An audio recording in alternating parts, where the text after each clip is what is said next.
from the New York Post. Ladies and gentlemen, with the story about Irina Zarutska going viral, on Saturday, another story. Auburn veterinary professor hacked to death by fiend while walking her dog in the park. This woman went to the park to walk her dog when a man allegedly stabbed her to death and for seemingly no reason. The worrying thing is that these stories happen quite a bit. In 2022, the number was 542,000 black on white crimes and 96,000 white on black crimes. I normally don't care to pull these stats up. I gotta be honest. You know, the Will Cain show pulled them up. I don't really care because I'm like, listen, people shouldn't be allowed to be violent. I don't care about your race. The cops should arrest them, and we should have a right to defend ourselves. And if I don't know if it matters for me as an individual walking down the street, the race of the individual who's coming to cause harm to me. What matters in that moment is, can I protect myself and defend myself? In Democrat-run cities, the answer is no. Mm-hmm. If I call the police, are they going to help me? In Democrat-run cities, the answer is no. Certainly, there is a sociological element where we can say there's an interesting phenomenon where black on white crime is 462% higher than white on black crime. Certainly. That's not going to protect people in the immediate and the short term. Mm-hmm. These stories are happening, and they're picking up steam, and the Irina Zarutska story is going viral, and this story is now starting to go viral because people are tired of, one, being lied to by the left about police brutality, and I'll tell you this personally, Chicago is tired of 100 years of Democrat supermajority with nothing being done about the crime. Mm-hmm. Nothing. And so when Trump says National Guard, now he said Chicago's going to learn why we call it the Department of War. Okay, I get it. It's not very delicate, Trump. But I don't care. I say, Trump, send in the troops. And I got these liberals tweeting like, you really want National Guard in your trains? Yes. Yeah. It's wild. I tweeted, if there was one National Guard member on that train, this wouldn't have happened. Mm-hmm. And I get these liberals being like, and now you want National Guard members on trains? And I'm just sitting here thinking like, I've been on the train with the National Guard before. I have been in cities during riots where National Guard was deployed, and they're on the trains. And you know what happens? It's gonna terrify you. I say, howdy. And they go, hey, how's it going? And then I get off the train. What do they think is going to happen? I'm going to get a cheeseburger. I know it's bothering me. If I can't carry my gun on the train, I would like a National Guard member with a rifle, loaded, please, on the train. I got to push back on that one. I don't like the government telling me I can't carry my weapon and then sending in troops with guns. That's how they get you. Sure. However, that being said, this is a jurisdictional issue where Chicago causes problems for gun owners, and Trump, the federal government, says we're going to put a stop to what they're doing. In fact, the Supreme Court, the federal level, made it. It was 2010 McDonald v. Chicago, where the Supreme Court was like, you can't stop people from carrying weapons outside their house, Illinois. Mm-hmm. And they were pissed. And they put up a bunch of signs all over all the city buildings with big, like, no gun with a line through it. Like, you can't do it. Well, Supreme Court, the federal government came to protect us from the tyranny of the Democrats in Chicago. Right now, they're stopping us from defending ourselves. So in this capacity, I say, send in the National Guard. Yeah. Armed or otherwise, I literally don't care. I would rather be on a train with 50 National Guard doing jumping jacks and hoorahing or whatever than one gangbanger. I think it would be better if not. Look, I know that Chicago's got problems. There are plenty of cities that have problems.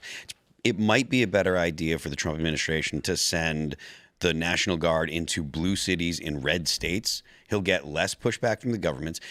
From the governors. He'll see, real, tangible results, and then you can blame the Democrats for why there are blue cities in red states that have less crime than the blue cities in the blue states. But they're not really. That's the problem. Red states, their cities are slightly smaller, and when they do have bad crime, it's not anywhere near as bad as Chicago. Chicago, look, shout out to Baltimore. Baltimore's bad. But Chicago is, in terms of crime, in my opinion, Chicago is the capital of the country. I'll tell you why. It's not the highest murder rate per capita. I think it might have the overall highest murder rate in general. But the issue with Chicago is the institutionalized criminal activities, the corrupt politicians. It's been that way since the forever. I'm like, bro, it's been 100 years. Prohibition. 100 years of Democrat rule and Al Capone. That was the crime area. It never stopped. There's been gangs and gangbangers and crime in Chicago forever. So it's not just murder. It's organized crime. You've got the cops operating black sites and torturing people. It is miserable. Trump, just send in the feds, take it over, shut it down. All right? They are not abiding by the Constitution and protecting the rights of the American citizens who live there. And as someone who is from there, I wish I didn't have to leave. I like Chicago. But I always tell people it sucks. And it sucks that I have to say that. I think Chicago's got the best food. Best food. That's how I feel about New York. You know, I had to leave New York because of how crazy it was when we were living in Brooklyn and going to Manhattan a bunch and getting threatened on the trains all the time. I got to say, though, I think this problem is beyond even the National Guard. I think there's so much nihilism in these criminals and mental illness. I don't even think seeing a guard is going to stop a lot of them. It might, they might be taken down immediately, but like in terms of NYC, Hochul put the National Guard in the subways, and you can go look up how many insane things have happened in the past 10 years. When she did that, where the Democrats are all pissed off now, but she did it. Come on, and good, do it. Right. So I'll tell you this: if in Chicago, I can only speak for my neighborhood, and I know, I'm telling Shane this. You guys already know this. So I talked about it this morning. My neighborhood, we had 47th Street. North of 47th was all black. It's called the LeClaire Courts. It's been demolished by the Democrats. They just flattened it, along with, they just all the other black neighborhoods and project housing.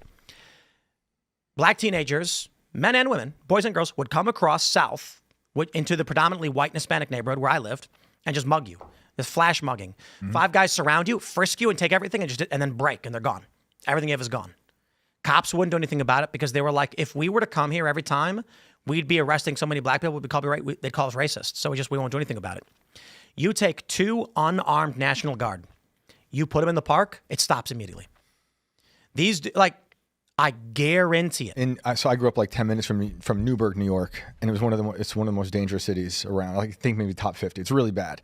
And the feds came in after it was declared to be one of the most dangerous cities. And it didn't really change anything. They had the feds around. They had the things that Baltimore has, the things that go off if they hear a gunshot and they alert the feds. And it's still just not great. There's parts that are great, but the city is still a mess because I think it's so deeply in the DNA of the city that the violence won't go away. I think the problem we have right now is that we have to request National Guard to deal with the crime. And the left not policing their own cities sets the legal foundation for Trump to do this. So all Trump has to do legally, there's a lot of different authorities that the president can use. But if the president says that because of the conditions in Chicago or whatever, I am unable to fully enforce federal law, then that's the predicate. That's the only predicate he needs. He can send in the National Guard to facilitate allowing federal agents within the city to be able to enforce federal law within the city. That case would not, the predicate would not exist if these dim governors and dim mayors would simply just make their city safe. Is it a sustained occupation of the cities by the National Guard? Because like once you pull out, if it does help, which hopefully it would, once they leave, does it just go right back to where it was? So it's different. Yeah. I mean, perhaps, but I do think that politically it's important to point out that these cities can be safer. It is an actual decision to make these cities unsafe. It's not that just crime is existing. It's that they're actually deciding to allow it to happen. Oh, I saw Giuliani do it to the city where I was living. Bukele demonstrated that crime is completely optional. And like, if you're a citizen of Chicago, the message you're receiving from the government is your life is expendable and we hate you, because you're just saying, okay, can I have a firearm to protect myself from crime? No. Can I have the National Guard here to protect me from crime? No. And it's like, so the message is, we are conducting an experiment here. Your life is expendable, and it's simply a cost of enacting this experiment. That's what the government is telling their people. I've been hearing that from the government my whole life. Yeah. no matter what. At every possible angle, there is a war on all of us. And the crazy thing is we have a condition here where the left is doing this on purpose. And then when the president uses actual legal statutory power, constitutional and statutory power, to try to alleviate and fix this for citizens in their own communities, the left then says that we're fascists. Is it like, well, so self-fulfilling prophecy. Yeah, exactly. Just enforce the law. Yeah, they're able to call him the thing they've been calling him forever. Now they have proof, quote unquote.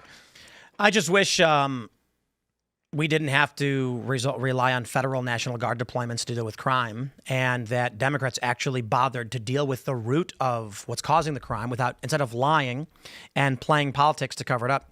I think we talked about this just a moment ago with the narrative on racism from the left, and not talking about the cultural issues affecting the black community in our major cities. That's not the only source of crime, but it is a large factor in it. And instead, the Democrats play this game where they want to keep a voter base entrenched and locked in with the Democratic Party, so they never solve the problem, so they have a permanent issue. Now, don't get me wrong. Republicans have been accused of this when, I think it was 2012? I can't remember when. Republicans had the ability to overturn Obamacare, maybe 2014, I can't remember. We had on one of the Freedom Caucus guys who told us Leadership came to him and said, you're the deciding vote on overturning Obamacare. Vote no so we can keep the wedge issue. So we can keep yelling on TV about it. This is politics in America. They don't actually care to solve our problems. I mean, look at James Fry. Just the other day, he told people, and those 2 children were murdered in that church, right? He went out and said, don't pray. We don't need to pray. Yeah. Same dude who was kneeling at George Floyd's gold casket, crying, putting on that whole performance. We just had Stelter on the screen. Same channel that was telling us it was mostly peaceful riots. It's a war on reality. It's a war on you. And I don't know how it stops. These people live in a completely different dimension. Thanks for checking out this clip from Timcast IRL. Make sure to watch the show live Monday through Friday at 8 p.m. Subscribe to this channel, and we will see you all there.